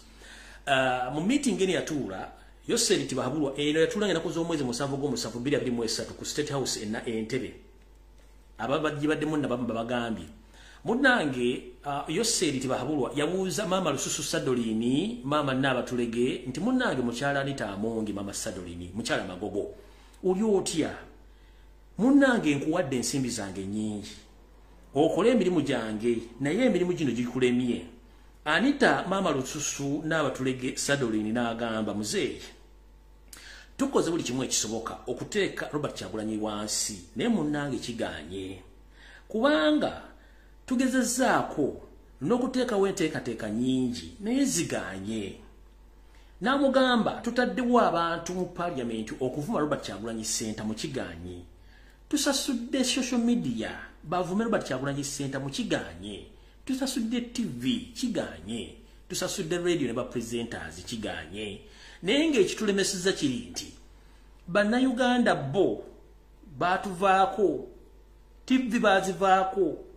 ne ba presenter bajja ko TV bemagazanga akabwa kasibe ku gaali biboogera abantu bakyayagala biwulira kati naffe bintu bitusobedde kati muzeeyi kyekizibu kyennane nga sente zetu kisasanyiza mu ngeri yonna esoboka tume Robert Kyagulanyi Ssentamu naye tukootakoota mugalumonde. Mama n'abatulege Sadolini n'agenda n'agamba nti ekizibu kye tulina muzeeyi tetusobola kukyusa abantu kubanga abantu bebagoberera Kyagulanyi ffe gavumenti yaffe nange kennyini twaluuzinga kye tuyita credibility twaluuzinga omukwana eri abantu so kyekizibu kye tulina ekizibu ky'abantu so si Kyagulanyi era Kyagulanyi si yayita abantu bamwereetera bokka tukozesezza akakodyo k'okumuvuma omusiiga buli kimu kye twetaaga naye munnange tulinganga bamwogera obuwagizi ensonga lwaki omusajja tufuukidde ekizibu kati munnange omukyalo n'amala okwogera ebintu bino byonna n'agamba tunoonyeza bwe tuwetumiza Robert Kyagulanyi Ssentamu biganye kubanga buli kakodyo konna tukataddewo naye kaganye. Mama n'abatulege Sadolini n'agenda mu maaso n'abagamba Anita Amongi nti tugezezzaako emirundi egiwerako okulaba nti tukozesa kino nkiddamu bigambo byange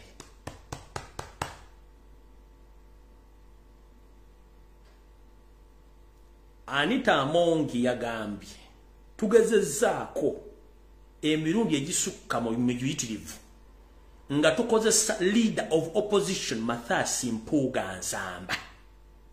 nga opposition leader okugezaako kola country tour okudistracting abantu abali ku Robert Kyagulanyi Center badde mbagoberere ye tukikozesenga diversion naye kiganye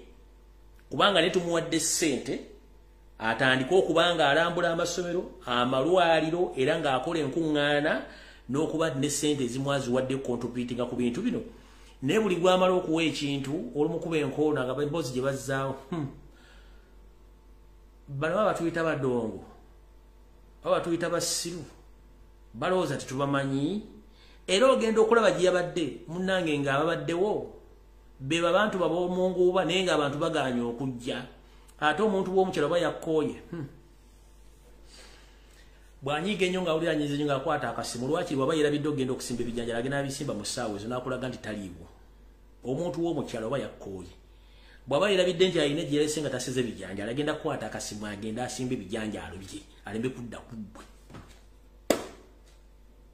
ebyange mbyogera sibisazaamu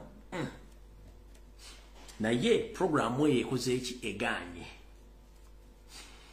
Anita Amongi n'agenda n'agamba Yosef Tibahulu walo tabashyira mutani wa Karekezi nti Robert Kyagulanyi Center mu Bobi Wine tumuleke Museveni amugamba nti tumuleke ko Museveni kiddemu Anita Amongi n'amugamba nti Uganda yonna omwami ono bw'atambula abantu bamugoberera okwetoola eggwanga lyonna naye tugenda mukolera tutya kubanga nze ogwegwenkoze ngukoze nemereddwa Museveni n'agamba Anita Amongi wano ndabagambye oli okulena okunywa essowaani nti mbawa ssente ze mukole ebintu bino naye ekintu ky'okwogera ku nsonga za Kyagulanyi nti abalemeredde saagala kuddamu kyulya mu meeting yonna ebisigadde ebikwatagana ne meeting zatambula mu diaspora muzindeke Museveni yagambye Anita Amongi the matter of Robert Kyagulanyi Center mu concern the outside the country leave those matters to me because I have managed to penetrate or to infiltrate and to control the diaspora using my underground networks across the world because I know the people whom I'm working with to disorganize Robert Kyagulanyi Center and his entire diaspora teams across the world. That's why the demonstrations now are not active as previously. Yamugambye ensonga ezikwatagana ebyebweru muzindeke ngezezzaako nnyo era nyingidde mu bakulembeze nyingidde mu bubinja bwa Robert Kyagulanyi Center mu kotola ensi yonna okukkakkanya ettutumu lya Kyagulanyi n'okukkakkanya bannayuganda abali mu nuupu okuba nti byokwekalakaasa kwakendeera okwetoola ensi yonna munanjulira bwe mbabuulidde omusajja Dubai gwe bayita Angume Mike report gyakoze erifaringa kweno eya Museveni kenyingi yayogeredde ndowooza demonstration across buli bana abasajja gye bagenze Mayiga Mpuuga n'oli omusajja Emi Katabaazi gye bagenze ndowooza mugenze okula bwe batandika okukola worldwide tour demonstrations nezikira ddala kati zizeemu buto wano kye nagambye nti ojja kugezaako nnyo okusasula ssente naye abantu bajja kusituka era bajja kuba baagala eggwanga lyabwe njerako bazabadde Bungereza mwebale nnyo mubalire ddala mwebale kukola mulimu ogwo n'abantu ab'e Boston mwenna abateekateeka okwekalakaasa mbatumiddeko mwebale kwekalakaasa abasobola okwekalakaasa ndowooza mulaba ebintu bino bitambula wansi n'engeri gye bitambulamu naye ekyo si ekikulu kiri nti nabawa solution emu bwe tuba tulina abakulembeze nga batulyamu olukwe they are just leaders nefe be bakulembera weetuli let them go and let them do whatever they want but for us we are remaining loyal to the elected president Robert Kyagulanyi Ssentamu. So Museveni, his cow mentality and his entire regime, they think that when you bribe a leader, that means you bribe the entire constituency or the entire followers. No. You bribe just one person who is the leader, but the rest of the foreigners or the followers remains loyal to the party and to the change. Hope you are understanding this. Gwogula mukulembeze wa NUP modeyasi kulowe Kampala oguze embuzi. Toguze kisibo mulimu embuzi endala. Okitegedde? Gwe bwogula embuzi n'ogijja mu kisibo n'ogitwala toba tokututte kisibo. Mulimu embuzi endala nyingi. In fact bw'ojogula oba oguze mu gwa y'embuzi esigalawo. Museveni buli muntu gowa ssente ba MP naga nti avudde mundu opogoba otutte mu gwa embuzi esigaddewo n'omulala asigaddewo. So tosobola kutwala mu gwa n'otwalirako embuzi n'omulala n'omutwalirako n'ekiralo n'okitwalirako no obaako ebimu ebisigala nga tosobola bitwala. Kati gwe keeping owning otwala emiguwa gyo omulala Robert Kyagulanyi Ssentamu asigaddewo naffe endigazi ezimugoberera tosigaddewo. Twala emiguwa gijoloza ndigisibye embuzi ku muguwa zigitwala. Munnange ekye tuyita okkoota mugaalo monde twala emiguwa gyo bulungi nnyo gyonna. Ffe embuzi weetuli n'ebiraalo webiri n'omusumba Robert Kyagulanyi Ssentamu asumba endiga waali. Olidde bulungi munnange. So emiguwa gyo twala naye NUP is here to stay, people is here to stay. So whatever you are doing nothing. That's why last week you had a meeting with all security operatives in Jinja to ask them questions as to why people gathered in a number to welcome Robert Kyagulanyi Ssentamu. You thought that you spent billions of money in Jinja to stop Robert Kyagulanyi Ssentamu. You witnessed exactly what was taking place there. So nothing is going to change. You will buy off leaders, but supporters and voters will remain loyal to change. Kubanga ne mama Lususu akigambye ekizibu si Kyagulanyi ekizibu bantu kyekizibu kya Uganda si kyekizibu kya musiba na bakulembeze bana bakulembeze basi bwejulanga egenda naye abagirinya basigalawo ate sobola kufiira mu kkubo. Kitegedde basi sobola kufiira mu kkubo. Kitegedde Gobukyanga osindika abantu ku social media ovuma Lumbuye yali avuddewo bo baavaawo buli ajja n'anvuma nga agenda. No sasula sende banvume ne bavaawo ne bagenda kubanga nzizija nempa information kyekizibu kyange kyenda kyakulabula bana Uganda n'onvu ne bavuma ne batulewo ne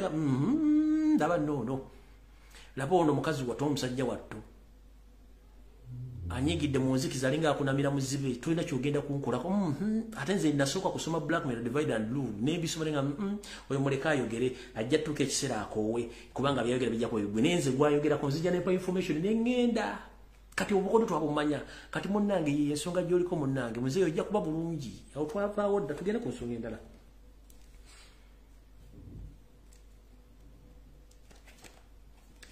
Lindako. Yes.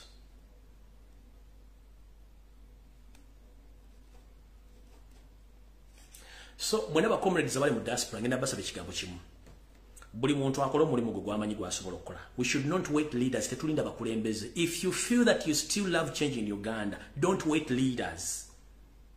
Because it's very easy to bribe a leader, but it's not easy to bribe you. Please don't wait leaders. If you are to demonstrate, go and ask for permission, demonstrate as you. Because leaders are buyable and they're easy to be convinced to leave the struggle. I'm asking all Ugandans in diaspora humbly, with a humble request to please continue putting pressure on Yoseri and his government to expose his government. Soon or later, we are going to gain what we've been fighting for. Don't wait for leaders. Leaders are buyable and are easy to be convinced by the dictator because their main agenda is to get money. Our main agenda is not all about money. It's all about to change the system so that all people in diaspora they come back in their motherland because they are tired of being outside their country. Mukitegedde bulungi bambaleke bajje ssente zaabwe kubanga bangu bakonvinsinga na kubuulira kikyakola naye gwe sigala ng'opasuwinga kyoyagala. Tugenze mu maaso.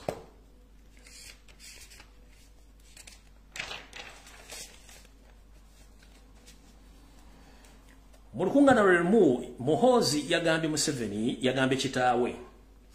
nti njala kutegeeza nti ngezezaako nnyo naye nina ekizibu kimu abasajja Abaganda banzanyo omuzannyo banzibye ssente zange nnyingi nnyo nga mbagambye bakole emirimu bagaanyo gikola naye nkusuubiza nti basajja bawadde ssente zange ne buli lwemba siŋŋaana bansuubiza busuubiza nti bagenda kukola kye balina okukola naye ne kibalema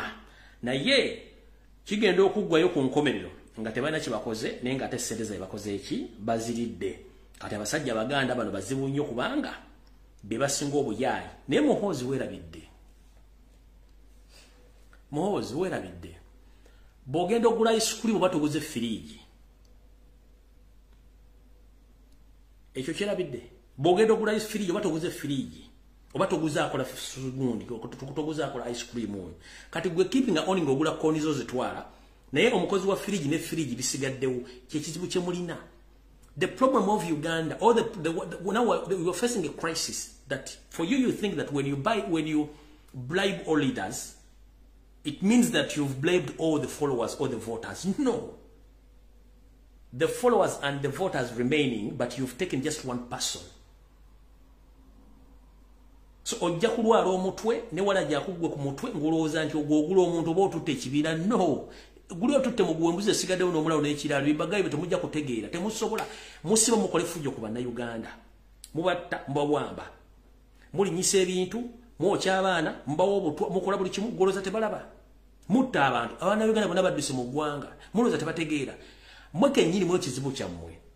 mugaana okusoma embeera omanyi buli muntu olina okusooka okusoma embeera n'osoma embeera n'omanya nti kati bwe tukola kino kizzaako kinemmwe mugaanya okutegeera n'okusoma embeera. Fedde nyo bwe twakulya mu kyalo twakira ku makya tugenda tunoge mwanyi zinogebwa ku makya kuba omusana bwezula ssaawa 5:6 omusana ogwa munju batuka tuve mu mwanyi kati ze tunoze tuzire tuzaanika kati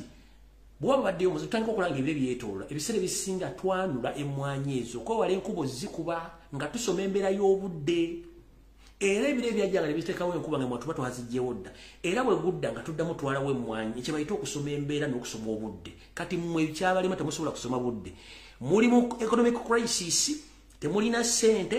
muli mu political limbo temusobola kiraba abantu babategedde muli batemu temusobola kisoma mu keeping on kutta ku spending ssente mbambega abantu babategedde temusobola kusoma wadde embeera n'emu mubadde mukozesa kati mugenda segazaani kali akandoli ndoli kakenajja nankumbi kayise bali mukwevuma kwa oli mwalangira munne naye nga gumusingisa akandoli ndo bakamuzanyire ku musajja atudde bwate Kyagulanyi musezi nasirika Kyagulanyi mubbi nasirika Kyagulanyi ebya ssente nasirika Kyagulanyi teyasoma nasirika Kyagulanyi munyi wanjaga nasirika Kyagulanyi mukazi we abaana political immaturity he doesn't know politics nasirika simanyi akolera Museveni nasirika ne mwogera buli kasasiro konna ne mu intimidating ne mu insulting ne mutukokola agreement mu kumuvule mulete candidate omu ne muddukako nasirika tali baddamu era tajja baddamu byekola byokka kati muli mu kwekuba mwekenyini yasirisa likwate ke kakero kali ke nakunyumiza kankaddemu wano kubanga njala fundikira video eno sazirimeka okay kankaddemu nawe yoseri kuoli nabawuliriza bulungi nnyo sitira kwagala nnyo kakozese kankaddemu ekibonerezo ekisinga okuweebwa omuntu omwenzi ng'omukazi akiwa omwenzi kyekiriwa gw'omukazi wuliriza bulungi nnyo yoseri wuliriza ne famire muwulirize omukazi eyatuuzibwa n'abuulirirwa bw'ategeera nti bbawe yayenze tabuubuuka na bigambo kumuvuma biki ayinza n'omukulisayo bulungi nnyo amukubisa mpisa era mugamba mukulikayo bulungi nnyo n'amuggyako akaveera n'amugyamu sokisi n'engoye n'amugyamu n'engatto n'amuwa n'akatunda n'amuterayo n'amazzi n'emmere n'amuwa bulungi nnyo n'amuwa ne kahaaga ne batuuka okgenda ne bagenda mu kisenge olw'eggulo ng'obudde bugayegaye ekwepica ne kuba ne bewujja ekiwojjolo bulungi nnyo era nga tamulaze nti waliwo kyaliwo kati ye ng'omusajja akimanyi nti omukazi yamutegere nti yakoze kiyayenze kati omusajja adda mu mikwano gy'agigamba mumanyi babboye nayenze omukazi akimanyi naye omukazi yansanyukidde nampa obutunda yampadde n'emmere ne twewuba n'ekino tuba ku kyeso ne kumakyakeddeko okulya breakfast n'engoye n'azimpa n'ennyina naye babboye mukazi tagenda kunzita ono nenkera naddamu n'akikkolera omusajja kennyini atandika okwekolako olugambo mu bigwano gye omusajja ategeera agenda kujja nga wayiseewo ennaku 3 yagaye mukyala munnange kimayi wantegedde nayenda ne lwaki tongamba nti nayenda n'onsonyiwa omukazi tagenda kimu ye kennyini bwe kinamulumiriza okusiganga gye bayimisamu ajja kyeyogerera nti munne nayenda naye mukazi wange kikyompulani yagala kunzita kati ye yennyini asooka kweropa mubabboyi be oba omukazi alabika ayagala kunzita mukazi amanyi nti nayenda naye mukazi ampa emmere ampa obutunda kati gwe kennyini nofu notandika okwete nomukazi era abasajja abasinga abalina akatima akato badduka emisinde nga omukazi agenda kunzita yoka adduka emisinde naye abasajja nga musajja bulungi yakuzibwa waita ennaku 3 atulaga mukyala wange omanyi ekituufu kiri nti nayenda nkimanyi okimanyi naye kiki yenyini neyeeropa oyo gwe bayita omukazi omutendeke gwe baasomesa va ku bano atandikire eri ngaako wuyo akomyewo omwenzi wakunoze wantama omusajja noyenda ku makya nolegula obufumbo obukulebye kubanga naava okwenda agenda kufuna ensonga lwaki agenda kukuyombesa oba okukubwa kubanga omugwi ate fe abasajja bwe tumanyi twakoze ensobi gwe ate nonnumba nga sinnakutegeeza kye nakoze ate nze mba nfuuka omukambwe ennyo era okulaga abantu ti gwe musobi naye nga ate nze nakoze ensobi kati mu abakazi akakolere mukamanyi kasita omusajja n'aba nga yayenze oluba okuyingira wakana omutandikirawo nako omusajja goli mwenzi kati ova bakazi bo afuna reasons to agenda kusabula nenga yimusobya nero okuba nti omutandikiddewo n'omulumbirawo agenda kukuba oba batakubye agenda ga omukazi amazeeke bewoloza mu bbala abasajja abira bate balina amaka tebanaje basula nkubuuza sebo muganda mumwanyinazi abasajja abira mu mabaala oluza tebalina gye basula balina amayumba balina TV balina garage balina compound balina amaka manene nnyo ekimbeeza mu bwalo kimanyi naddayo okukuma kumakya omukazi ayumbanga generator mumazeeko emirembe naye nga ate ensobi si ya mukazi ya musajja naye omukazi tebamubuulira bukiba kwata ensonga ezo yalanda bulanzi naye nga mukimenti abasajja baagala kati bannayuganda bali mu kategori oli mukazi gwensoso okunyumizaako akutunira kwatulaga okay. I know. Now let me treat you the how you feel like. We can you know bajita greater consciousness. Bajita greater consciousness mu luzungu. Notandika okulyanga kikulumiriza. Tawa kazi kamugani naye developer kakati. Bano kawo mentally bote bakimanyi. Nti muna Uganda bwa Afrika aba ategeera. Balina kye bayinze kye babala. Era bakimanyi bulungi nnyo kati yose mugula abantu mugula basimu muguze MPC be muguze kansala abo bagenze mutwali neffe Kyagulanyi mumuvumidde ebbanga bwe yavumye Kyagulanyi avudde yamaze Agude kati ye Kyagulanyi kyakola ate this is to remind Museveni whatever or whoever person you sent to abuse Robert Kyagulanyi Sentamu he watched that video era nasakanaga halala umudawo naga okay baleke at the end of the day nebekuba golo okuba itaruba Kyagulanyi okuba yito omuganda oligino atali muwadde akasaya akatabike vakubala bajene balekana ku social media okuba yito omuganda oligina kutuna bwadanga okay bikole takuwabudde kana utuvuddewo tugenze maaso muhozi bamala okwogera ekigambo ekyo Museveni kanyina agenda maaso n'agamba nti ngenda ku making sure abamala okwogera ebigambo bino byonna Museveni n'agamba nti bwe babiganye ebyo nina kye ngenda okugezaako kyekirwa n'agamba twasindika mpuuga atukolera omulimu ogwo ogw'okuyiwa ekibiina naye kimulemye mulonde wa minisita anasobola okutuukiriza ebyange mbyogera bwentyo kati gwayagala okunnumba it's up to you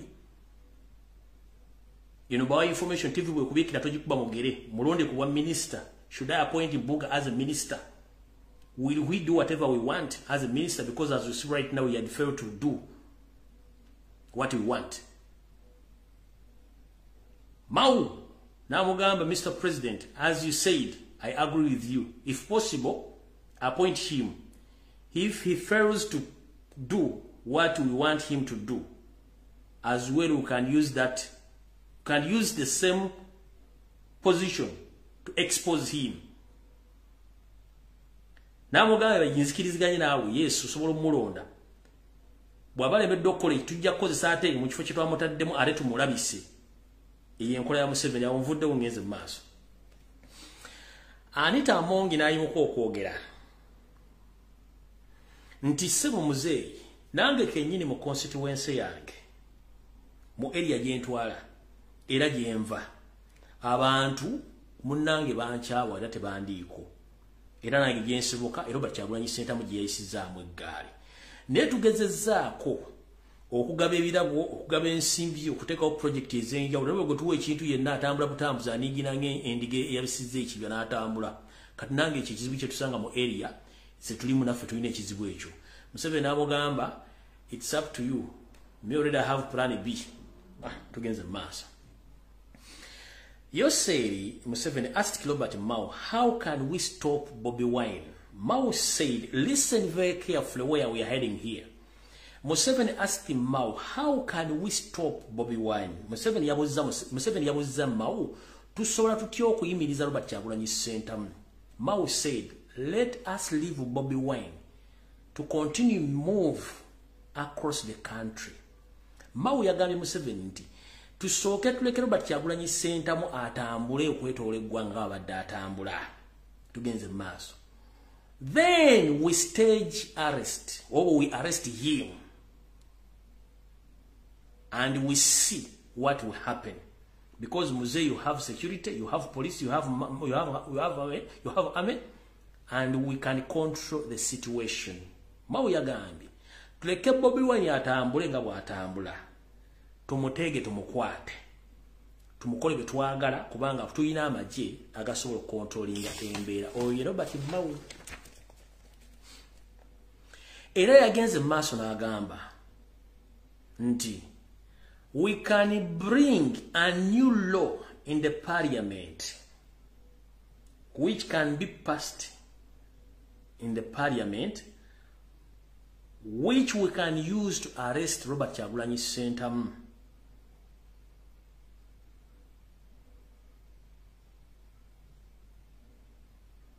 And not only Robert Kyagulanyi Ssentamu, even those on social media, radio station, and TV presenters, or any political figure who comes out, blame, accuse the first family and the entire government. Ono Mawobe yagambye yayongeddeko n'agamba nti onto nsobola okuleeta etteeka ne tuliisa mu parliament nga tuteekawo etteeka erigamba nti omuntu yenna oba ali bweru wa ggwanga oba ali mu Uganda kasitaavaayo n'anenya n'ayogera ebigambo ebikikinike eri gavumenti oba ali ku TV oba ali ku radio oba ali wabweru wa ggwanga oba ku social media tusobola omukwata nga tuyita mu tteeka lino era ne tumuvunaana kubanga bayitiridde okutusibako amatu g'embuzi otulisa engo. Singa omuntu anaavaayo n'avumirira programu za Yoseri eza gavumenti ajja kuba akwatibwa mu engeri yonna era ateekebwe mu kkomera. Yoseri mu kwongerako yagambye yes, idea gy'oleese ennungi era esobola okukola kubanga tetulina option ndala gye tusobola kukozesa mu mateeka okuggyako okuba nti tukola ekintu ekyo okugezaako okufuna omuvubuka ono. Kati wulira sitaani bwe yasituse okwogera ono.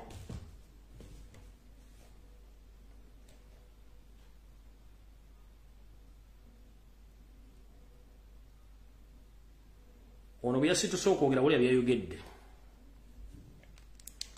Oyo gwe bayita Kahanga Muhanga, kojja wa Muhoozi Kanyirugaba oyo. Wulira byayogedde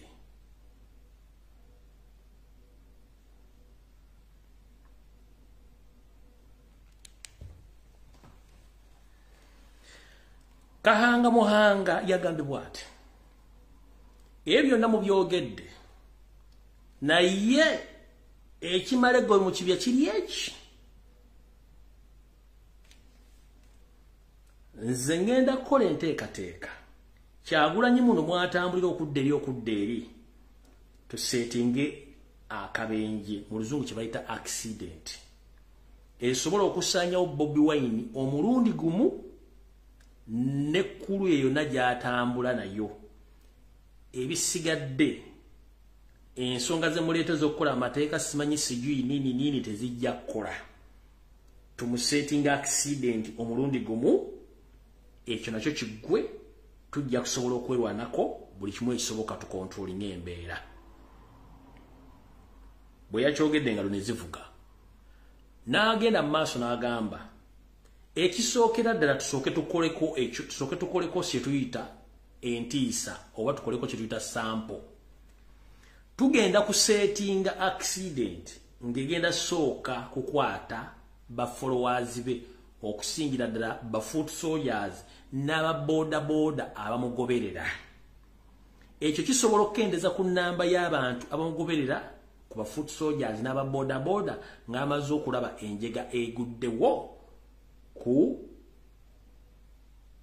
bantu bonna abamugoberera then oluvannyuma tumusetinga accident omwange ebisigadde byonna tujja kuba tusobola bikontrolinga kubanga ffe tulina amagye nozamuwulidde bulungi nnyo so Mr. Kahanga Muhanga Janet Museveni Robert Mau Muhoozi Kanyerugaba plus other incapable first family idiots. You should sit down your ass and think about your future. You know, when you're having guns in your hands, you think that you have power. But when guns get out of your hands, you don't have power.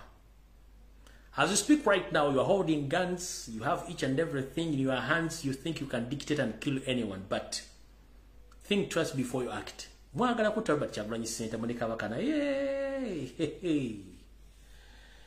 Mundange mbagamba byangu byakwogera naye si byangu byakukola. Kahanga Muhanga oli musajja mukulu. Atakyasobola kudduka mu diaspora kubanga leba kunoonya. Kati goboganto Kyagulanyi Ssente mu goloze empalira mugenda gikomyawo. Musa abantu bangi nnyo nga muloze ensete ejja kumanya ensemba ze neetegera nimwe mbadde mutta abantu. Iche mugenda okubuulira abantu. You think the entire UPDF and the SF3, they are very happy on the way how you assassinate people and you're killing people. They are not, because they are trained to serve Ugandans. So for you, your mentality drives you to only one solution, to kill. For me, I can't stop you from doing completing your missions and your plans. But before you put that in place, think about yourself, think about your family, think about the entire Ugandans. Because anytime they can change their attitude against you, you won't like it. You think now the country is very large for you to stay in, but sometimes the country will become small after committing that atrocity. Uganda mujira banga nene sawa zino je muli ngazi, mutambula, mulimu amadikazi, ne wagwawo ensasage emu ku Kyagulanyi ne Kabaka. Eyo amadika efuuka eri eji.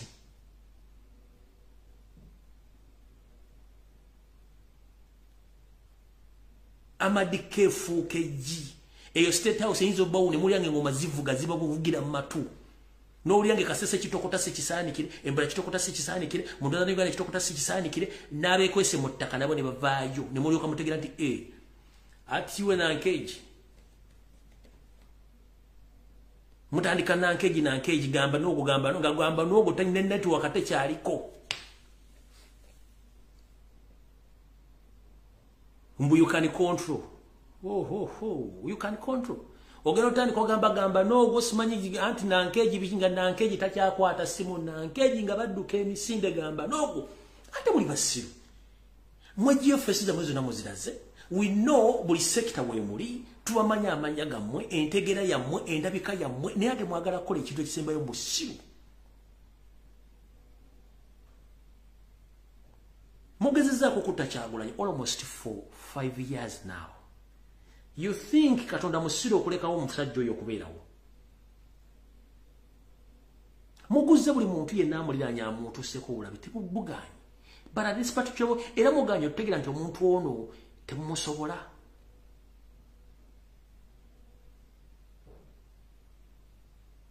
Mujja kuba essimu gamba nooga ati byayanga byayangire nga takyasobola kukola.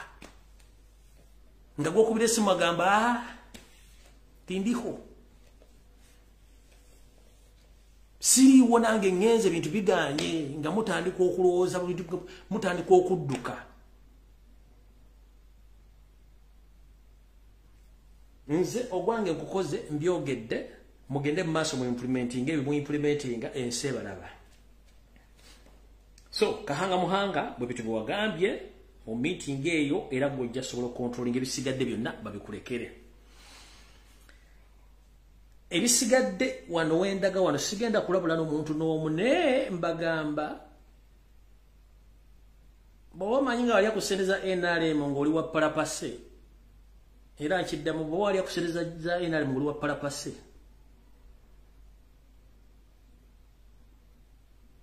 kero sigenda babuulira bw'oba ng'oli wa NRM ng'wali asereza NRM nga za parapase za Museveni.